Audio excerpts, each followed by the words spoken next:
Episode 7 की starting में हम कुरुतो को देख पाते हैं जो कि काफी ज्यादा छोटा था और वो अपने विलेज में ऐसे ही भाग रहा था। तभी उसको एक जगह पर एक लड़की दिखती है और उससे बात करने लगता है। कहता है तुम वही मर्चेंट की डॉटर हो है ना, आखिरकार तुम यहाँ पर क्या कर रही हो और तुम्हारा नाम क्या है। लेकिन वो लड़की तो कुरुतो का एक भी सवाल का जवाब नहीं देती, जिस वजह से कुरुतो को काफी ज्यादा बुरा लगता है और वो तो रोने ही वाला था। तभी वो लड़की बताने लगती है मेरे पापा ने कहा है कि इस विलेज के लोगों से बात मत करना क्योंकि ये लोग काफी ज्यादा अजीब होते हैं और तुम्हें पिकअप करेंगे और मेरा नाम हिलेडेगार्ड है और मैं तुमसे बात नहीं कर रही हूँ, मैं अपने आप से बात कर रही हूँ। वहीं पर कुरुतो उसको रिस्पॉन्ड करते हुए देखकर खुश रहता है और फिर उन दोनों का काफी ज्यादा अच्छा मील हो जाता है। जिसके बाद तो वो दोनों ऐसे ही घूमते घूमते जंगल में पहुंच जाते हैं। तब हिलेडेगार्ड जंगल में कुछ बेरीज देखकर खुश होकर उसको खा लेती है, लेकिन वो तो पॉइजनस था जिस वजह से वो वहीं पर ही बेहोश हो जाती है। ये देखकर कुरुतो डर के मारे उसके पास आता है। कहता है ये तो पॉइजनस बेरी था, मुझे जल्दी से कुछ करना पड़ेगा। और फिर वो आसपास के कुछ पत्तियां और फूल उठाकर उसको पीस कर दवाई बनाने लगता है और फिर उस दवाई को खुद पी लेता है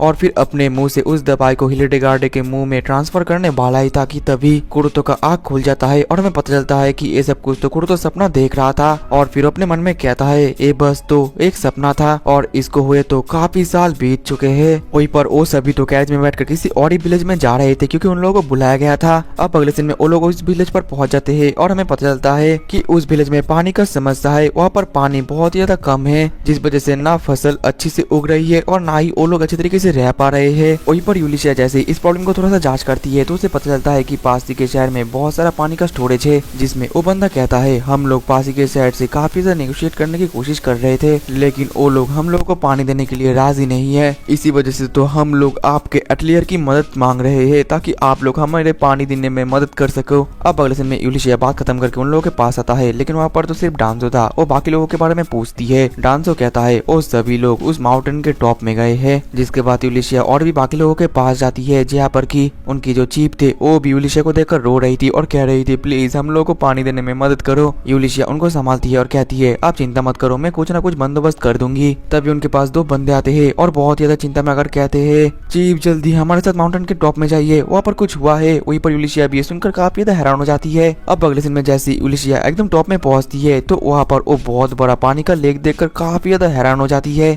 और फिर हमें पता चलता है ये जो पानी का बंदोबस्त है और ये किसी और ने नहीं बल्कि खुद कुरुतो ने किया है। यहाँ तक कि उसको पता भी नहीं था कि जो यहाँ के विलेज के लोगों को पानी का प्रॉब्लम हो रहा है, लेकिन उसने ऐसे यहाँ का काम भी कर दिया है। और फिर वो यूलिशिया से यहाँ के लोगों के प्रॉब्लम के बारे में पूछने लगता है, लेकिन तभी वो दो बंदे वहाँ पर पहुंच जाते हैं और वो वहाँ पर पानी देखकर काफी ज्यादा खुश हो जाते हैं और यूलिशिया को थैंक यू करने लगते हैं। यूलिशिया उन दोनों को संभालती है और कहती है आप लोग ऐसा मत करिए। और जो कुरुतो था वो तो ये देखकर काफी ज्यादा खुश था कि यूलिशिया ने उन लोगों की मदद कर दिया है, लेकिन उसको खुद ही नहीं पता था कि उन लोगों को मदद किससे चाहिए था। इसके बाद उन लोगों का काम खत्म हो जाता है और वो लोग फिर से अपने शहर में आने लगते हैं। वहीं पर गिफ्ट के तौर पर उन लोगों को काफी सारे वैरायटी के एग्स भी मिले होते हैं। कुरुतो कह रहा था कि इन एग्स से हम काफी ज्यादा अच्छा खाना बना सकते हैं, लेकिन रुको जरा, लीजे तो यहाँ पर नहीं है, वो कहाँ पर है। यूलिशिया कहती है उसको काम है, वो लॉर्ड ताइकोन से मिलने के लिए गई है। दूसरी तरफ हम लीजे और अल्फ्रेड को देख पाते हैं जो कि ताइकोन के जो सभा है वहाँ पर भोजन कर रही थी। और फिर वो लोग ऐसे ही काफी तरह तरह के बातें करते हैं, लेकिन लीजे को ताइकोन के बारे में अच्छे तरीके से पता था। वो अपने मन में कह रही थी ताइकोन के पास बहुत ज्यादा पावर है एक डियोक की तरह, और वो यहाँ पर मुझे इसलिए बुलाया है ताकि वो मुझे इम्प्रेस कर सके, ताकि जो मेरा सोल्डिफाई ऑथोरिटी है वो भी उसको मिल जाए। लेकिन ताइकोन मैं ऐसा नहीं होने देने वाली, मैं तुम्हें अच्छे तरीके से जानती हूँ। तभी ताइकोन कहता है कि मैंने सुना है कि तुम लोगों के पास एक ऐसा मैजिक स्टोन है जो कि 500 मीटर तक रेडियस तक सभी मॉन्स्टर को आसानी से मार सकता है। लीजे अपने मन में कहती है तो फिर ये अब एटलियर मास्टर का इंफॉर्मेशन लेना चाहता है, लेकिन मैं भी इसको नहीं देने वाली। और फिर वो कहती है ये बस सब कुछ र्यूमर्स है, इन पर बिलीव मत किया करो। वहीं पर अपने मन में कह रही थी मैं कुरुतो के बारे में एक भी इंफॉर्मेशन इसको नहीं देने वाली। तभी ताइकोन बोलता है कि मैं सोच रहा था कि मैं आप लोगों के एटलियर मास्टर को अपॉइंट करूं। ये सुनने के बाद लीजे काफी हैरान हो जाती है। वहीं पर अपने मन में सोचती है इससे तो कुरुतो का सच सबके सामने आ जाएगा, और यहाँ तक कि कुरुतो को खुद को भी नहीं पता कि वही एटलियर मास्टर है। और फिर जो लीजे था वो इसके लिए थोड़ा सा मना करने लगती है, लेकिन ये सुनने के बाद ताइकोन कहता है कि एटलियर मास्टर के पास शक्ति नहीं है कि वो सबके सामने आए, या फिर उसके पास हिम्मत नहीं है। और ये सुनने के बाद जो लीजे थी वो थोड़ा सा गुस्सा हो जाती है और कहती है आखिरकार आपने आपको सोचा क्या, हमारा एटलियर मास्टर काफी ज्यादा हिम्मत वाला है और वो काफी काफी ज्यादा मेहनती है, ओ इस नेशन का सबसे ज्यादा टैलेंटेड पर्सन है। लेकिन तभी वो रियलाइज कर पाती है कि उसने तो कुछ ज्यादा ही बोल दिया है और फिर ताइकुन खुश हो जाता है, हंसने लगता है, कहता है कि तो फिर ये तय रहा कि आर्टिलर मास्टर को मैं अपॉइंट जरूर करूंगा।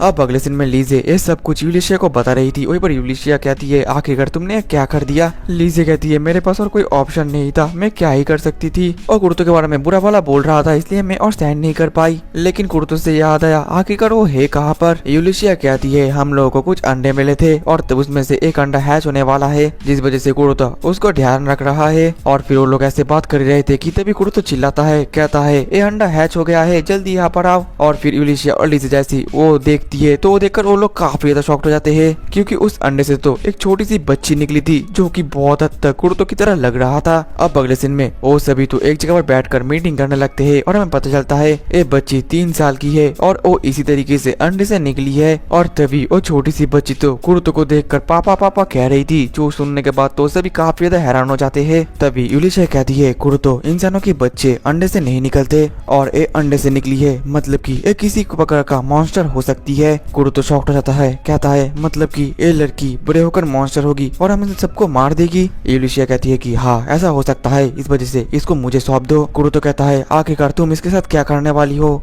यूलिशिया कहती है मैं इसको मार दूंगी। और फिर वो कुर्तो से वो बच्ची को लेकर जाने लगती है, लेकिन कुर्तो उसको रोकता है, कहता है ऐसा मत करो। और कुर्तो तो थोड़ा सा भावुक हो गया था, कहता है ये कोई मॉन्स्टर नहीं है, मैं इसको पालूंगा, प्लीज इसको मत मारो। यूलिशिया तो काफी ज्यादा कंफ्यूज हो गई थी, लेकिन तभी वो छोटी सी बच्ची उसके मुंह को पकड़ कर कहती है मामा। ये सुनने के बाद तो यूलिशिया काफी ज्यादा हैरान हो जाती है और वो अपने आप को और कुर्तो को एक फैमिली की तरह इमेजिन करने लगती है। लेकिन उसी वक्त लीजे तो जेलसी फील करती है और यूलिशिया से वो बच्चे को लेकर गोद लेती है और वो बच्ची तो लीजे को देखकर भी मामा कहती है। और लीजे खुशी के मारे उस बच्चे को तो अपने हाथ से गिरा देती है, लेकिन उसी वक्त शीना उसको पकड़ लेती है और शीना को देखकर वो बच्ची कहती है दीदी। यूलिशिया फिर उस बच्ची को लेने वाली थी, लेकिन तभी कंस उसको हाथ को पकड़ करता है, कहता है इसको मत मारो, इसको हम सब पालेंगे, तुम चिंता मत करो, हम सब इसकी देखभाल करेंगे। और सब इसके लिए तैयार हो जाते हैं। वहीं पर कुर्तो भी ये देखकर काफी ज्यादा खुश हो गया था। यूलिशिया अभी भी काफी ज्यादा कंफ्यूज थी, लेकिन तभी वो उस बच्ची की मुंह की तरफ देखती है और उसका क्यूट स्माइल देखकर यूलिशिया भी पिघल जाती है और कहती है ठीक है तुम इसको रख सकते हो। तभी लीजे आती है, कहती है अब हमें इसका कोई नाम रखना पड़ेगा। अब अगले सीन में हम देख पाते हैं कि वो सभी तो उस बच्ची का नाम रखने के लिए रेडी थे।